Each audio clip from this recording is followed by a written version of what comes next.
এখানে তোদের বেসিক যে ক্লাসটা স্টার্টটা হবে যেখানে সেটা হচ্ছে এসি সার্কিট আর ডিসি সার্কিট।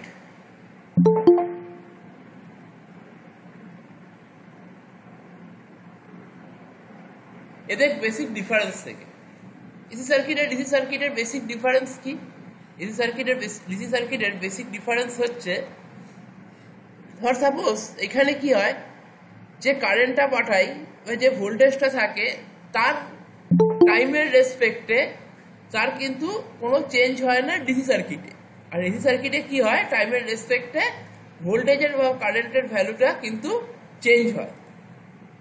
তাহলে আমি যদি শেপে ড্র করি, আমি যদি ভোল্টেজ ড্র করি, তাহলে কি হবে, এটা যদি ভোল্টেজ হয়, এটা যদি ওমেগা টি টাইম হয়, ওমেগা হচ্ছে অ্যাঙ্গুলার ফ্রিকোয়েন্সি, টি হচ্ছে টাইম, টাইমের রেসপেক্টে যদি দেখি এসি সার্কিটের ক্ষেত্রে কি হবে, এই শেপটা আসবে।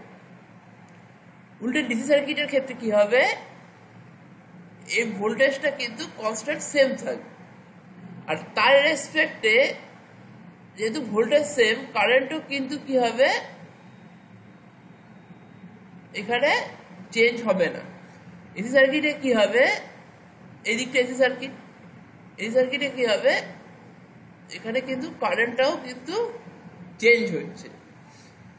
যদি কারেন্ট চেঞ্জ হয় তাহলে এর সাথে সাথে ফ্লাক্সও চেঞ্জ হবে। তাহলে বেসিক ডিফারেন্স হচ্ছে ডিসি সার্কিটের এসি সার্কিটের এটাই, টাইমের রেসপেক্টে এসি সার্কিটে ভোল্টেজ বা কারেন্ট কিছু চেঞ্জ হবে না, টাইমের রেসপেক্টে এই ডিসি সার্কিটে কিছু চেঞ্জ হবে না, টাইমের রেসপেক্টে এসি সার্কিটে ভোল্টেজ আর কারেন্টে চেঞ্জ হবে। কি চেঞ্জ হবে? চেঞ্জ যেটা হবে সেটা হচ্ছে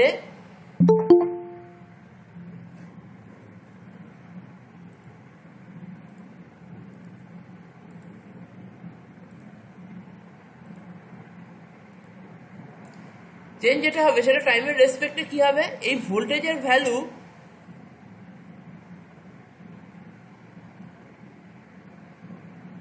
বাড়বে, ম্যাক্সিমাম পয়েন্টে রিচ করবে, আবার কমে জিরো হবে, আবার মিনিমাম পয়েন্টে মানে একদম পজিটিভ ম্যাক্সিমামে রিচ করবে, আবার নেগেটিভ ম্যাক্সিমামে রিচ করবে, আবার জিরো হবে। তাহলে এই দিক এটা হচ্ছে ম্যাক্সিমাম ভ্যালু পজিটিভে, আর এটা হচ্ছে নেগেটিভে ম্যাক্সিমাম ভ্যালু, এটা হচ্ছে জিরো। এখানে ওমেগা টি রয়েছে। যদি ভাগ করি, এটা কি, এটা হচ্ছে পাই, এটা হচ্ছে 2 পাই বা 360 ডিগ্রি,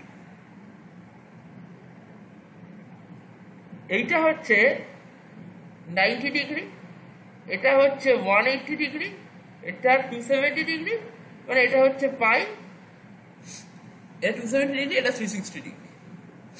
এটা ভোল্টেজের ক্ষেত্রেও তাই, কারেন্টের ক্ষেত্রেও তাই। এবার এখানে কোনটাকে কি বলে, এটা এই যে রিচ করছে এটা হচ্ছে ম্যাক্সিমাম, এটা হচ্ছে ভি ম্যাক্সিমাম, এটাকে পিক ভ্যালু বলে। এটাকে কি বলা হয়, পিক ভ্যালু। অ্যাকচুয়ালি এই যে এখান থেকে শুরু করে যতটা চললো, এইটা হচ্ছে time period T. Frequency f is equal to 1/t, 1/t মানে time period, frequency f is equal to 1/t। এখানে 4-5টা ভ্যালুর কথা পড়বো। ফার্স্ট যেটা বলবো সেটা হচ্ছে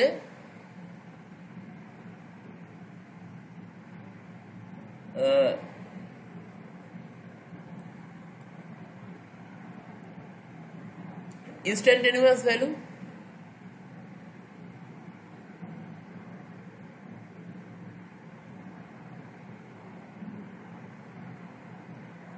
দুই হচ্ছে পিক ভ্যালু, 3 হচ্ছে অ্যাভারেজ ভ্যালু, 4 হচ্ছে আরএমএস ভ্যালু, যদি এসি রেসপেক্টে বলি। এখন ফার্স্ট হচ্ছে ইনস্ট্যান্টেনিয়াস ভ্যালু। ইনস্ট্যান্টেনিয়াস ভ্যালু কি, যে কোনো ইনস্ট্যান্টে জিনিসটাতে এইভাবে প্রোগ্রেসটা কি, প্রোগ্রেসটাতে এইভাবে হচ্ছে, এই যাচ্ছে যাচ্ছে যাচ্ছে যাচ্ছে, এই বাড়ছে বাড়ছে বাড়ছে, জিরো হচ্ছে, আবার বাড়ছে, নেগেটিভ আবার 0 হচ্ছে, এইভাবে চলছে। আমি এই ইনস্ট্যান্টে থামিয়ে দিলাম, এই পার্টিকুলার এই ইনস্ট্যান্টে থামিয়ে দিলাম। এই ইনস্ট্যান্টে ভ্যালু কত? এইটা হচ্ছে এই ইনস্ট্যান্টে ভ্যালু, এইটা। এই ইনস্ট্যান্টে ভ্যালুটা, এই ইনস্ট্যান্টটাকে বলা হচ্ছে ওমেগা টি 1। আর একটা ইনস্ট্যান্ট, এই ইনস্ট্যান্ট, এখানে আরেকটা ইনস্ট্যান্ট ধরে নিলাম ওমেগা টি 2। তাহলে সেই ইনস্ট্যান্টে ভ্যালু হচ্ছে এইটা। তাহলে তুই বলতো তোরা যে ওমেগা টি 1-এ এই ইনস্ট্যান্টে ভ্যালুটা বেশি না ওমেগা টি 2-তে ভ্যালুটা বেশি ভোল্টেজের? এটা তো ভোল্টেজ, বলতে পারবি? এটা ওমেগা টি 1 ইনস্ট্যান্ট, এটা ওমেগা টি 2 ইনস্ট্যান্ট। আমাকে শুধু বলতে হবে কোন ইনস্ট্যান্টে ভোল্টেজের ভ্যালুটা বেশি। ওমেগা টি 1-এ কিন্তু ভ্যালুটা বেশি, ঠিক আছে? ওমেগা টি 1-এ ভ্যালুটা যদি হয় V1, ওমেগা টি 2-তে ভ্যালুটা যদি হয় V2, তাহলে V1টা বড়, গ্রেটার দ্যান V2 থেকে V1টা বড়। কোন মুহূর্তে ইনস্ট্যান্টেনিয়াস ভ্যালু মানে হচ্ছে কোন একটা মুহূর্তে ভ্যালু কত, ইনস্ট্যান্টে ভ্যালু কত, সেই তার রেসপেক্টে এটা টার্মটা এসছে ইনস্ট্যান্টেনিয়াস ভ্যালু। যে কোনো মোমেন্টে আমি যদি যে ভ্যালুটা বার করবো সেটাকে বলা হয় ইনস্ট্যান্টেনিয়াস ভ্যালু। নেক্সট আসছে পিক ভ্যালু। পিক ভ্যালু হচ্ছে ম্যাক্সিমাম যেখানে যাচ্ছে সেটাকে বলা হয় পিক ভ্যালু। এখানে পিক হচ্ছে এইটা, এখানে ভ্যালু হচ্ছে ভিএম, এটাকে বলা হয় ম্যাক্সিমাম ভ্যালু। ক্লিয়ার? এটাকেই পিক ভ্যালু বলে। এবার পিক পজিটিভ পিক হতে পারে, that is the positive peak, আর এই নিচেরটা হচ্ছে, এইটা হচ্ছে নেগেটিভ পিক। এবার এরকম অনেক ইনস্ট্যান্টে ভ্যালু পেয়েছিস, তাই তো? এরকম অনেক ইনস্ট্যান্টে ভ্যালু পেয়েছিস। ওমেগা টি 1 ইনস্ট্যান্টে ভ্যালু পেয়েছিস V1, ওমেগা টি 2 ইনস্ট্যান্টে ভ্যালু পেয়েছিস V2, ওমেগা টি 3 ইনস্ট্যান্টে ভ্যালু পেয়েছিস V3, ওমেগা টি 4 ইনস্ট্যান্টে ভ্যালু পেয়েছিস V4। এরকম যত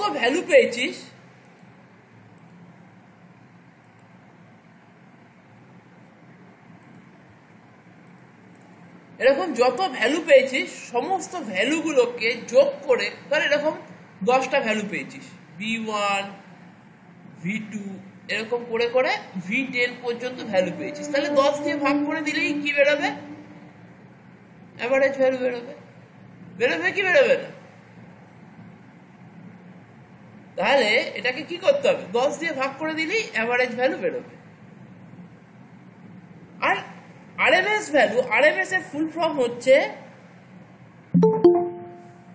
রুট মিন স্কোয়ার। এই ফুল ফর্মের মধ্যেই কিন্তু ফর্মুলাটা রয়েছে। তোকে ফর্মুলাটাকে আলাদা করে মনে রাখতে হবে না। তোরা যদি মনে রাখতে চাস তাহলে এই রুট মিন স্কোয়ার টার্মটার মধ্যে ভ্যালু এটা রয়েছে। আরএমএস ভ্যালুর ফরম্যাটটা হচ্ছে রুট, ফার্স্ট হচ্ছে রুট দিলি মিন কাকে বলে? অ্যাভারেজকে মিন বলে। এই যে V1 অ্যাভারেজটাই কি ছিল? V1 থেকে এখান থেকে V10/10, রুট হলো, মিন হলো স্কোয়ার, এগুলোর মাথায় স্কোয়ার দিয়ে দিই, তাহলে যেটা দাঁড়ালো সেটা হচ্ছে রুট মিন স্কোয়ার ভ্যালু। তাহলে peak value, root mean square value, peak average value, instantaneous value, এই চারটে ভ্যালু বোঝা গেল? হ্যাঁ হলে বুঝতে পারলে বলবি, না হলে বলবি না। আমি আবার বলে রিপিট করবো। টাইম পিরিয়ড, ফ্রিকোয়েন্সি মানে হচ্ছে 1/t। ধর এই টাইম পিরিয়ড ছোট হলে 1 সেকেন্ডে যতগুলো, এইটা হচ্ছে একটা ফুল সাইকেল, এইখান থেকে শুরু করে এই যত শেষ পর্যন্ত একটা হচ্ছে ফুল সাইকেল, এই পুরোটা হচ্ছে একটা ফুল সাইকেল। এই ফুল সাইকেল 1 সেকেন্ডে যার যত বেশি হবে তার ফ্রিকোয়েন্সি তত বেশি হবে।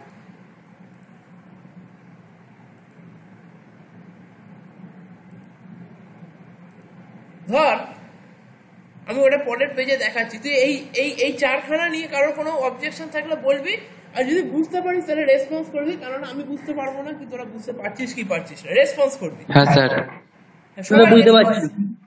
সবাই রেসপন্স করবি, 2-4 জন না, একদম। দাদা বুঝতে পারছি। হ্যাঁ,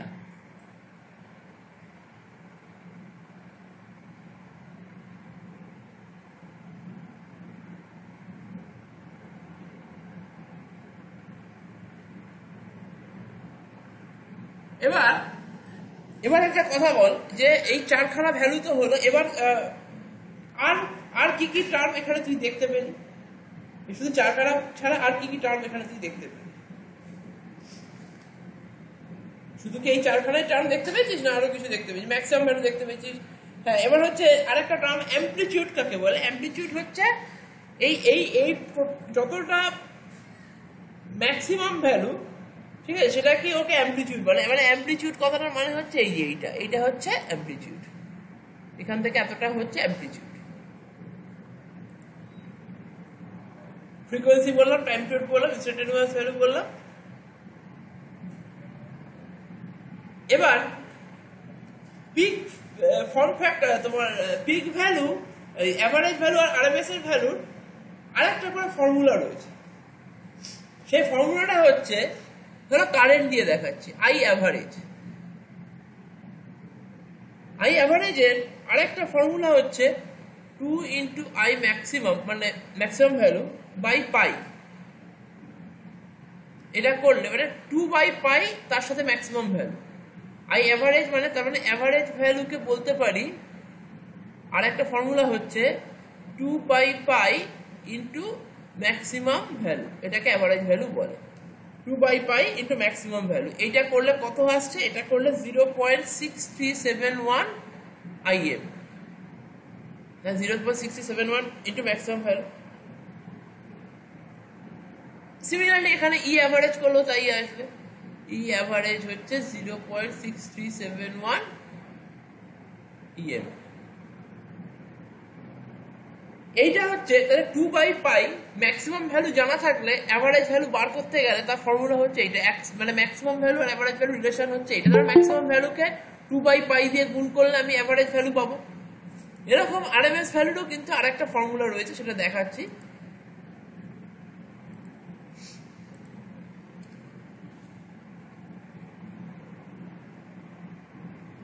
ম্যাক্সিমাম ভ্যালুকে √2 দিয়ে ভাগ করলে আরএমএস ভ্যালু পাওয়া যায়।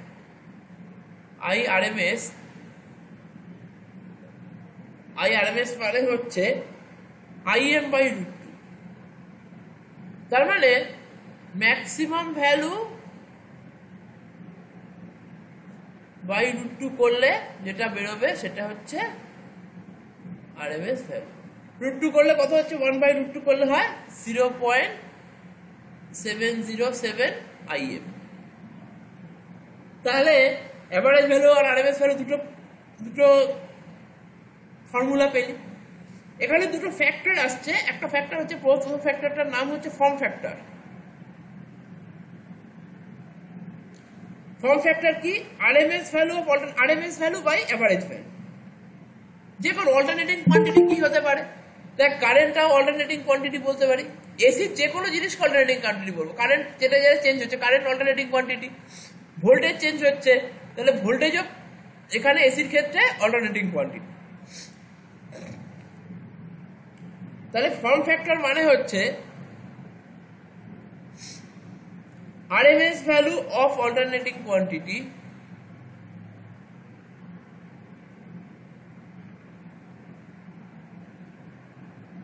by average value of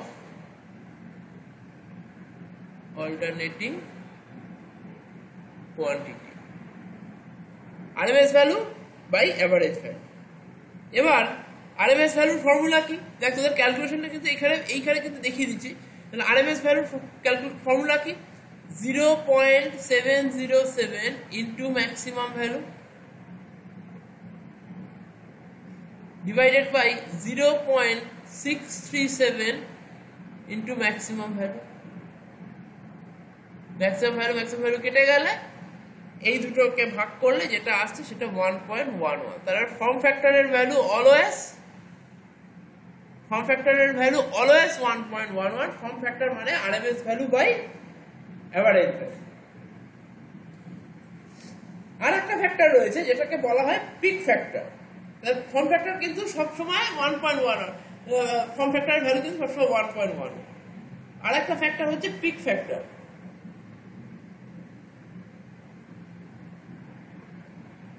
maximum value of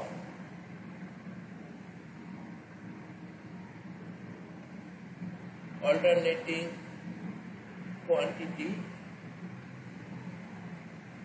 by RMS value of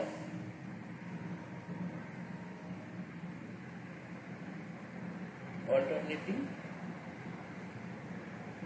quantity। তাহলে maximum value of alternating quantity, maximum value আর আরএমএস ভ্যালুর রেশিওকে বলা হয় পিক ফ্যাক্টর। এবার ম্যাক্সিমাম ভ্যালুটা তো ম্যাক্সিমাম ভ্যালু বাই আরএমএস ভ্যালুকে কি লিখতে পারি? 0.707 ইন্টু ম্যাক্সিমাম ভ্যালু।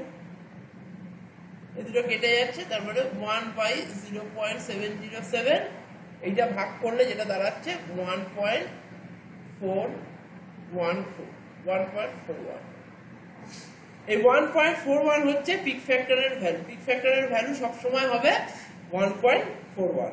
বোঝা গেছে না যায়নি? ফর্ম ফ্যাক্টর পিক ফ্যাক্টর বোঝা গেছে? স্যার পিক ফ্যাক্টরটা একটু বলুন না। পিক ফ্যাক্টর ফর্ম ফ্যাক্টর হচ্ছে রেশিও। কার সাথে কার রেশিও?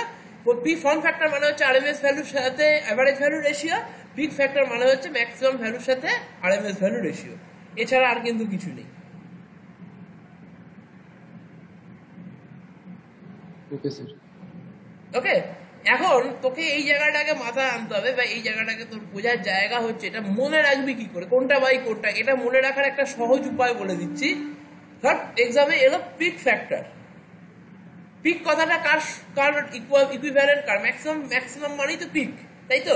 এতক্ষণ ধরে তাই তো বলছি, পিক ভ্যালু ম্যাক্সিমাম ভ্যালু এক। তাহলে এইখানে ম্যাক্সিমাম টার্মটা আসবে। পিক ফ্যাক্টর যখনই আসবে তখনই ম্যাক্সিমাম ভ্যালু টার্মটা আসবে, তখন ম্যাক্সিমামের সাথে আরএমএস এর রেশিওকে বলা হবে পিক ফ্যাক্টর। যখন ফর্ম ফ্যাক্টর কথাটা টার্মটা আসবে, ফর্ম ফ্যাক্টর মানে তো তোর এখানে পিক ওয়ার্ডটা নেই, তাহলে এখানে আরএমএস এর সাথে অ্যাভারেজের হবে। আরএমএসটা দু জায়গাতেই থাকবে, মনে রাখবি। এবার ফর্ম ফ্যাক্টর হলে আরএমএস বাই অ্যাভারেজ, আর পিক ওয়ার্ডটা এলে ম্যাক্সিমাম বাই আরএমএস। এবার মনে রাখতে হবে তোকে আরএমএসটা কোথায় যাবে, উপরে যাবে না নিচে যাবে, নিউমারেটরে যাবে না ডিনোমিনেটরে যাবে, তোকে এটা মনে ভুলে যাবি। দেখ দুটো ভ্যালুরই 1 থেকে বেশি। একের থেকে বেশি কখন হয়? কোনো ভ্যালু কখন একের থেকে বেশি হয়? যখন সেটা উপরের টার্মটা বড় হয়, নিচের টার্মটা ছোট হয়। নিউমারেটর হচ্ছে উপরেরটা বলে, এটাকে লব বলে, আর ডিনোমিনেটর হচ্ছে নিচের ঘরটাকে বলে। তাহলে উপরের টার্মটা যদি নিচের টার্মের থেকে বড় হতে হবে, উপরের টার্মটাকে বড় হতে হবে, তাহলে বলো আরএমএস সবচেয়ে বড় ভ্যালু হচ্ছে, এই তিনখানার মধ্যে সবচেয়ে বড় ভ্যালু হচ্ছে ম্যাক্সিমাম ভ্যালু, তারপরে হচ্ছে আরএমএস ভ্যালু, তারপরে হচ্ছে সবচেয়ে ছোট হচ্ছে অ্যাভারেজ ভ্যালু। তাহলে আরএমএস আর অ্যাভারেজের মধ্যে কে বড়? আরএমএস বড়, সেই জন্য আরএমএস বাই অ্যাভারেজ। আর পিক ফ্যাক্টর এটা 1 থেকে 1 থেকে বড়, তাহলে আরএমএস আর ম্যাক্সিমামের মধ্যে কে বড়? ম্যাক্সিমাম বড়, সেই জন্য ম্যাক্সিমাম বাই আরএমএস। বোঝা গেছে না যায়নি?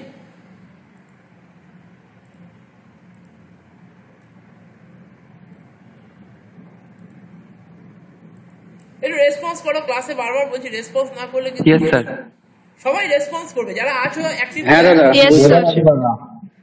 বোঝা গেছে দাদা। এবার হচ্ছে ফেজ আর ফেজ ডিফারেন্স। ফেজ জিনিসটা দেখিয়ে দিয়েছি, ফেজ জিনিসটা আমি অলরেডি দেখিয়েছি। এই যে এসি আমরা যা পড়াচ্ছি এখন এসি নিয়ে পড়াচ্ছি, তো এই যে এই ওয়েভটাকে আমরা কি করছি? 4 ভাগে ভাগ করছি।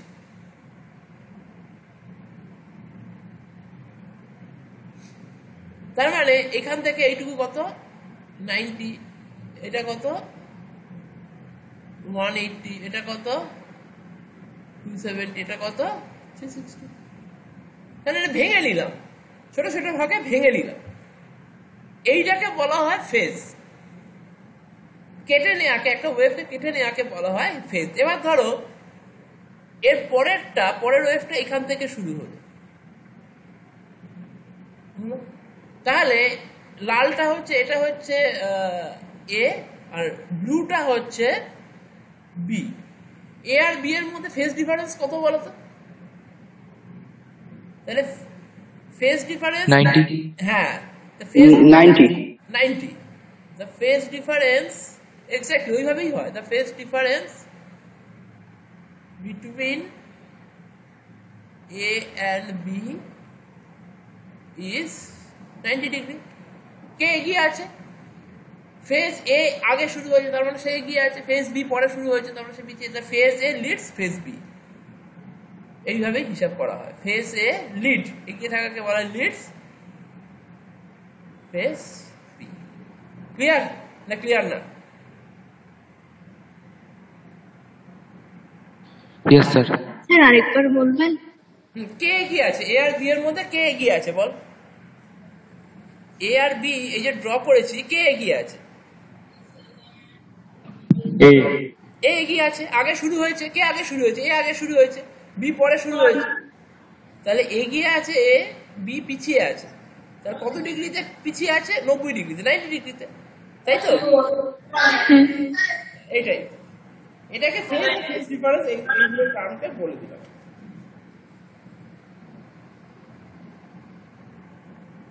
এবার হচ্ছে তোকে কতগুলো জিনিস পড়তে হবে, যেমন সেই এগুলো বলছি, সার্কিটগুলো বলছি। একটা হচ্ছে ফার্স্ট এটা পড়তে হবে pure resistive circuit.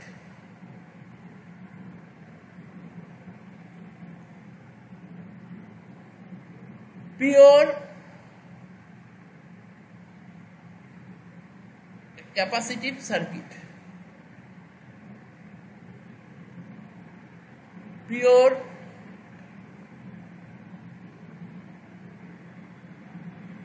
Inductive circuit,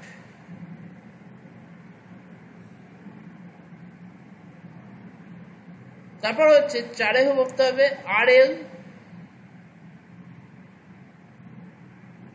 series circuit, আর সি সিরিজ সার্কিট। 6 নম্বরে পড়তে হবে আর এল সি সিরিজ সার্কিট। এই 6খানা টার্ম তোকে কিন্তু শিখতে হবে, 6খানা সার্কিট তোকে শিখতে হবে। পিওর রেজিস্টিভ সার্কিট মানে কি? পিওর রেজিস্টিভ সার্কিট মানে সেখানে শুধু আর আছে, এল নেই। ঠিক আছে?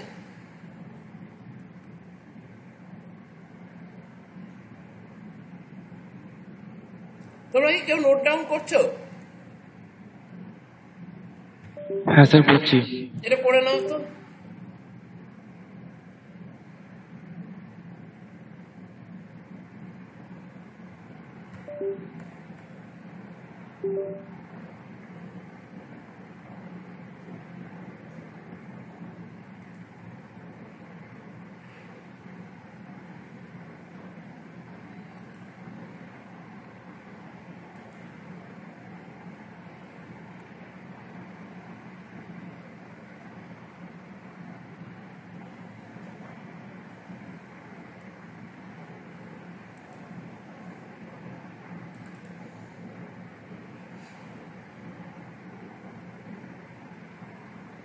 রেকর্ডিং এ পেয়ে যাবে, সবটাই রেকর্ডিং এ এখানে দেওয়া থাকবে।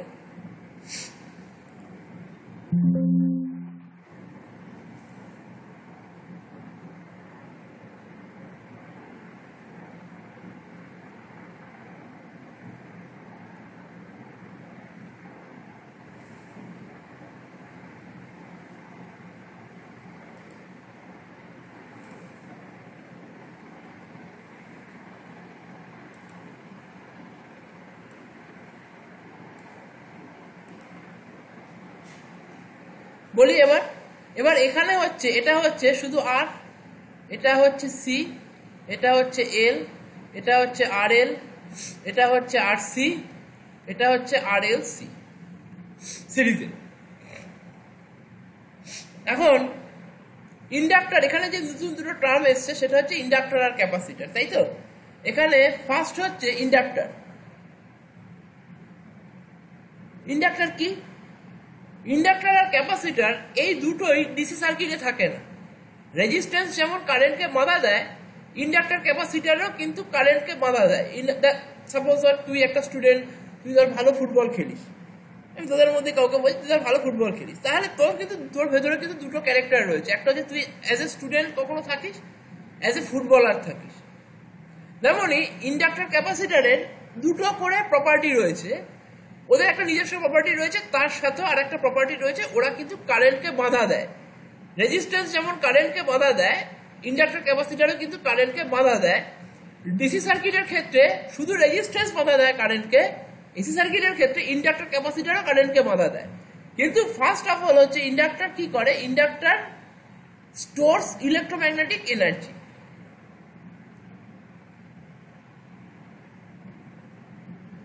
Inductor stores electromagnetic energy and it opposes to change the direction of current. এই আরেকটা প্রপার্টি হচ্ছে it opposes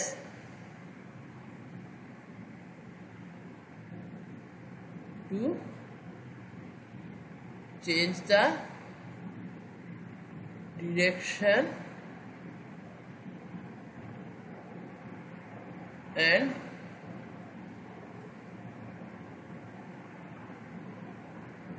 magnitude of current.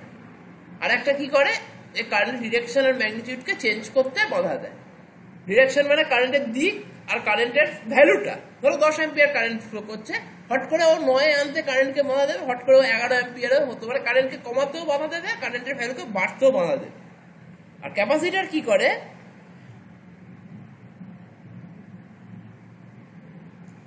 Capacitor stores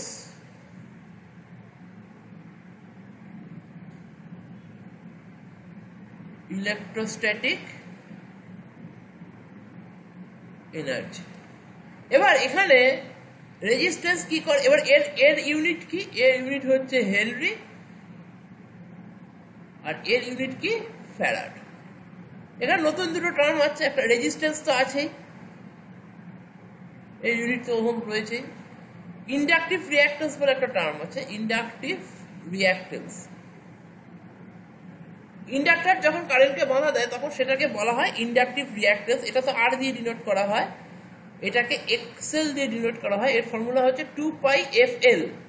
F হচ্ছে ফ্রিকোয়েন্সি, এল হচ্ছে ইন্ডাকটেন্স, ঠিক আছে, 2π ভ্যালু রয়েছে। এর ইউনিটও কিন্তু ওহম। আবার ক্যাপাসিটিভ রিঅ্যাক্টেন্স আছে,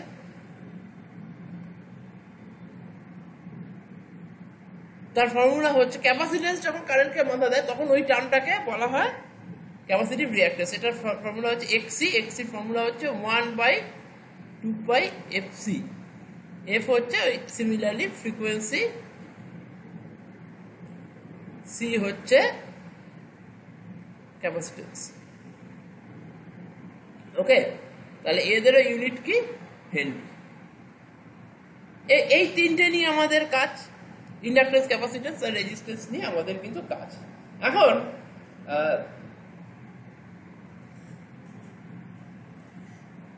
এইটাকে বলা হয় পাওয়ার ট্রায়াঙ্গেল, এই তোমার রেজিস্ট্যান্স ট্রায়াঙ্গেল, ইম্পিডেন্স ট্রায়াঙ্গেল, এটাকে বলা হয় ইম্পিডেন্স ট্রায়াঙ্গেল। ইম্পিডেন্সটা কি? এই বরাবর, এটা ধরো থিটা, এই বরাবর যেটা থাকে, যেটা এ বি আর এটা সি যদি ধরি, তাহলে এখানে এবিটা হচ্ছে রেজিস্ট্যান্স, বিসিটা হচ্ছে রিঅ্যাক্ট্যান্স, আর এসিটা হচ্ছে ইম্পিডেন্স। তাহলে আমরা পিথাগোরাসের ফর্মুলা থেকে কি জানি? আমরা জানি z is equal to √r² plus x²। Resistance, inductance, capacitance মিলিয়ে পুরো কারেন্টকে যতটা বাধা দেয় সেটাকে বলা হয় ইম্পিডেন্স। ইম্পিডেন্স মানে কি? আবারও বলছি, এই ধর তিন কালার মিলিয়ে টোটাল একটা বাধা দেবে কারেন্টকে, সেটাকে বলা হয় ইম্পিডেন্স। আচ্ছা, V is equal to I R, এটা জানিস সবাই? কোন ল বলতো এটা? Ohm's law. Ohm's law. এটা কার ক্ষেত্রে অ্যাপ্লাই করি? ডিসির ক্ষেত্রে অ্যাপ্লাই করি। কিন্তু এসির ক্ষেত্রে আমরা অ্যাপ্লাই করব কি? V equals to I Z. আজকে থেকে কনসেপ্ট চেঞ্জ। এসি সার্কিট যেখানে করবি সেখানেই V equals to I Z. জেডটা কি? এটাতে ইম্পিডেন্স ট্রায়াঙ্গেল ড্র করলাম। জেড কি? জেড হচ্ছে এখানে ইম্পিডেন্স। দেখ বোঝা গেল কি গেল না এতটা?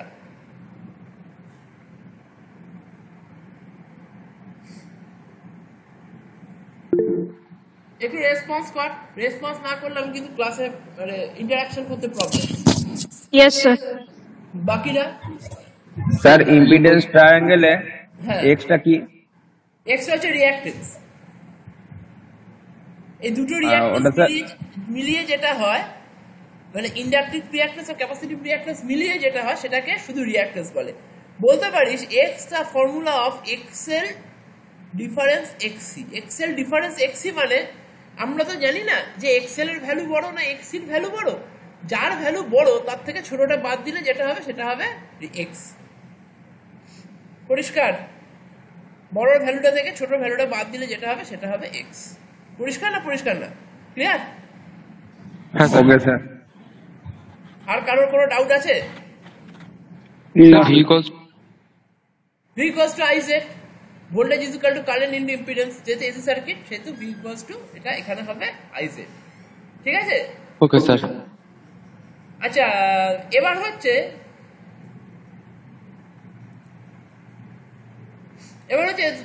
Pure resistive circuit. এক নম্বর যেটা ছিল,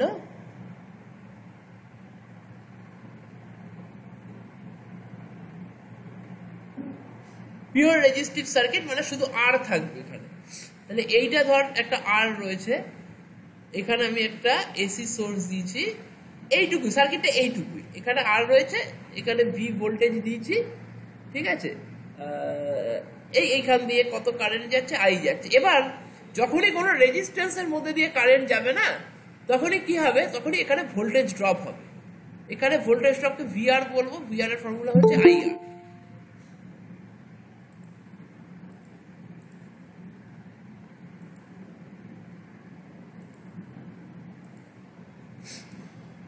দেখ, একটা বেসিক কনসেপ্ট আমি তোদেরকে দিয়ে রাখি। এটা অনেক সময় ভুল হয় আমাদের ছোটবেলা, মানে কনসেপ্টটা ছোট থেকে ভুল তৈরি হয়ে আসে। ধর এখান দিয়ে কারেন্ট যাচ্ছে, তো এখান দিয়ে কারেন্ট ফ্লো করছে, এখানকার ভোল্টেজ 100 ভোল্ট। এটা হচ্ছে পয়েন্ট ভি এ, এটা হচ্ছে পয়েন্ট ভিবি, এটা হচ্ছে 10 ওহম, এটা হচ্ছে আই এর ভ্যালু 2 অ্যাম্পিয়ার। এই 2 অ্যাম্পিয়ার 10 ওহমের মধ্যে দিয়ে গেলে কারেন্টের ভ্যালু কি চেঞ্জ হবে? এইখানে কারেন্টের ভ্যালু কত হবে? স্যার 2 অ্যাম্পিয়ারই থাকবে। কারেন্টের ভ্যালু কিন্তু 2 অ্যাম্পিয়ারই থাকবে। চেঞ্জ কি হবে? চেঞ্জ ভোল্টেজে চেঞ্জ হবে। কেননা এইখানে ভোল্টেজ ড্রপ কত হবে? V R is equal to I into R. I হচ্ছে 2, আর হচ্ছে 10, এখানে হচ্ছে 20 ভোল্ট ড্রপ হলো। তাহলে এখানে 100 ভোল্ট ছিল, এখানে 20 ভোল্ট ড্রপ হয়, এখানে হলো 80 ভোল্ট। 100 ভোল্ট থেকে কমে এখানে হলো 80 ভোল্ট। তাহলে এইখানে ড্রপ কত হলো? ড্রপ হলো 20 ভোল্ট। 20 ভোল্ট কি করে এলো? এই 10 আর 2 মাল্টিপ্লাই করে এলো। তেমনি এখানে একটা ভোল্টেজ ড্রপ হয়েছে, VR is equal two IR. Clear? এবার একটা জিনিস শিখবো আমরা, সেটা হচ্ছে ফেজার ডায়াগ্রাম। ফেজার ডায়াগ্রাম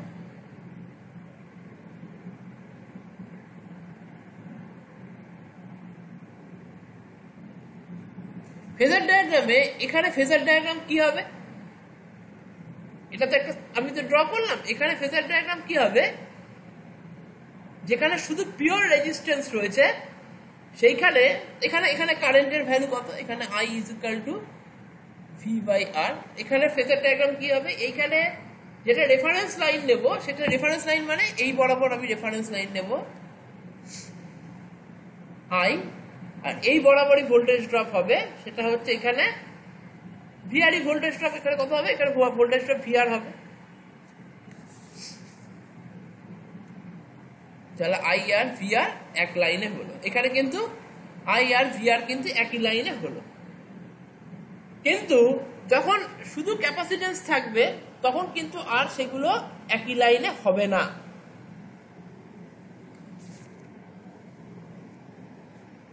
দেখো বোঝা গেলে বলবে, না বোঝা গেলে প্রবলেম থাকলে বলবে।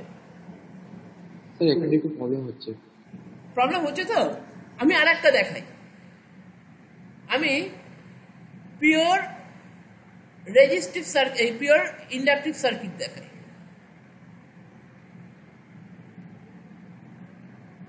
আস্তে আস্তে একটু কমপ্লেক্সিটি বাড়বে, যত ক্লাস এগোবে কমপ্লেক্সিটি বাড়বে। এখানে ধরো ইন্ডাকটেন্স রয়েছে, এখানে ভোল্টেজ সোর্স রয়েছে, এখানে এটা হচ্ছে এল রয়েছে, এখানে কারেন্ট যাচ্ছে আই, এখানে ভোল্টেজ দিয়েছি ভি, শুধু ভি। তাহলে এর অ্যাক্রসে ভোল্টেজ ড্রপ কত হবে বলতো? তাহলে voltage drop across resistance V আরটা কি? Voltage drop across resistance V R is equal to I R. আর এইটা কি? এখানে ভিটা কি হবে? এখানে ভিএল। ভিএল হলো ভোল্টেজ ড্রপ অ্যাক্রস ইন্ডাকটেন্স, তাই তো? কত হবে বলতো? যেটা হবে আই ইন্টু এক্সএল হবে, এল হবে না কিন্তু, ভিএল হবে আই ইন্টু এক্সএল। এক্সএলটা কি? ইন্ডাক্টরের যে পার্টটা বা যে প্রপার্টিটা কারেন্টকে বাধা দেয় সেটাকে বলা হয় ইন্ডাকটিভ রিঅ্যাক্টেন্স। তাহলে এখানে এক্সএল হচ্ছে ইন্ডাকটিভ, একটু আগের পাড়াতেই পড়েছি, ইন্ডাকটিভ রিঅ্যাক্টেন্স, যার ফর্মুলা হচ্ছে 2πfL। বোঝা গেছে না যায়নি? Yes sir. এবার এর একটা ফর্মুলা, এর একটা ছোট্ট শর্টকাট মেথড রয়েছে যেটাকে বলি সিভিল। এই ওয়ার্ডটা আমাকে মাথায় রাখতে হবে, এটা খুব সোজা টার্ম, একটা CIVIL, সিভিল। এর ফেজার ডায়াগ্রাম কি করে ড্র করব? রেফারেন্স লাইনে আমি কাকে নেব? সবসময় বলেছি রেফারেন্স লাইনে আমি নেব হচ্ছে আই কে। আই ড্র করলাম। রেজিস্ট্যান্স, ভোল্টেজ অ্যাক্রস রেজিস্ট্যান্স কি হয়? সবসময় আই এর সাথে একই লাইনে হয়। তার জন্য আগের বারে কি হয়েছিল? এটাই আই ছিল, এই বরাবরই ভিআর হয়েছিল। এটাই ফেজার ডায়াগ্রাম। এই এই একই লাইনে আই আর ভিআর আছে, শুধু এইটুকুই ফেজার ডায়াগ্রাম। এক্ষেত্রে ইন্ডাকটিভ সার্কিট মানে সিভিলের কোন পার্টটা হবে? ইন্ডাকটিভ সার্কিট মানে এল হচ্ছে, এলটা কি? ইন্ডাকটেন্স, সিটা কি? ক্যাপাসিটেন্স, এইগুলো কি? I, current. তাহলে যখন ইন্ডাক্টর নেব না, তখন আমি শুধু এই তিনখানা ওয়ার্ড, এটা মনে রাখার সুবিধার জন্য, কিন্তু এটা কোনো ফর্মুলা না, কোথাও খাতায় লিখে আসিস না। তখন আমরা কি নেব? VIL, এই তিনখানা টার্ম নেব। কি কি নেব? VIL। কোন সার্কিটের ক্ষেত্রে নেব? ইন্ডাকটিভ সার্কিটের ক্ষেত্রে নেব। ক্যাপাসিটিভ সার্কিটের ক্ষেত্রে কি নেব? CIV। ক্যাপাসিটিভ সার্কিটের ক্ষেত্রে কি নেব? CIV। আচ্ছা, এখানে ভোল্টেজ আগে আছে না কারেন্ট আগে আছে? ভোল্টেজ আগে আছে। ভোল্টেজ আগে আছে। তাহলে তাহলে ভিটা আগে আছে, তারপর ভিটা কত ডিগ্রি উপরে হবে?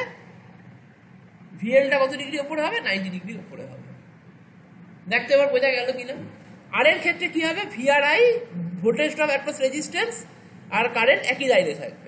আর এখানে ভোল্টেজ ড্রপ অ্যাক্রস ইন্ডাকটেন্স আর কারেন্ট 90 ডিগ্রি অ্যাঙ্গেলে থাকবে। কে এগিয়ে থাকবে? কে এগিয়ে আছে এখানে? বল, কে এগিয়ে আছে? ভিএল। কত ডিগ্রি এগিয়ে আছে? 90।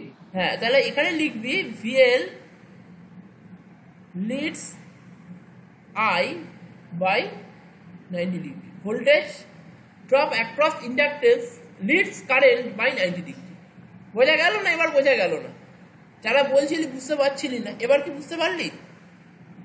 হ্যাঁ স্যার। হ্যাঁ স্যার বোঝা গেছে। বাকিরা দেখ, এই জায়গাটা আস্তে আস্তে এবার একটু কমপ্লেক্সিটিতে যাচ্ছে, এই জায়গাটা বললে বুঝতে পারছিস কি পারছিস না।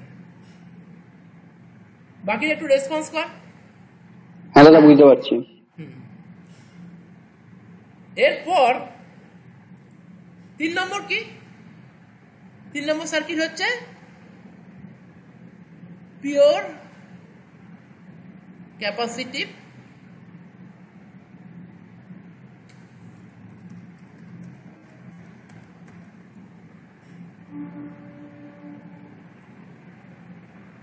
সার্কিট। পিওর ক্যাপাসিটি সার্কিটে কি হবে, এখানে ভি রয়েছে, এখানে সি রয়েছে, এখানে ভি রয়েছে, এখানে voltage drop across capacitance I into XC হবে, VC is equal to I into XC. আচ্ছা, এবার এই পিওর ক্যাপাসিটিভ সার্কিটে আই ইন্টু এক্সি রয়েছে, তাহলে এইখানে কি করে হবে, এইখানে যেটা হচ্ছে ভিসি কি, ভিসি হচ্ছে voltage drop across capacitance, voltage drop across C, formula হচ্ছে আই ইন্টু এক্সি। সিভিল কোন টার্মটা নেব, সি আই ভি নেব। ক্যাপাসিটিভ সার্কিটে কে আগে আছে, কারেন্ট না ভোল্টেজ? কারেন্ট। কারেন্ট, তার মানে আইটা রেফারেন্স লাইন, ভোল্টেজটা পিছিয়ে আছে, কত ডিগ্রি পিছিয়ে আছে, 90 ডিগ্রি। 90 ডিগ্রি। এখানে I leads VC by 90 degree. আর একটা ভাবে লেখা যায় ভিসি ল্যাগস বিহাইন্ড, পিছিয়ে আছে, মানে ভিসি পিছিয়ে আছে, ভিসি ল্যাগস বিহাইন্ড, এই টার্মটা ইউজ করবি, lags behind I by 90 degree. Clear? এতটাই ক্লাস নিলাম।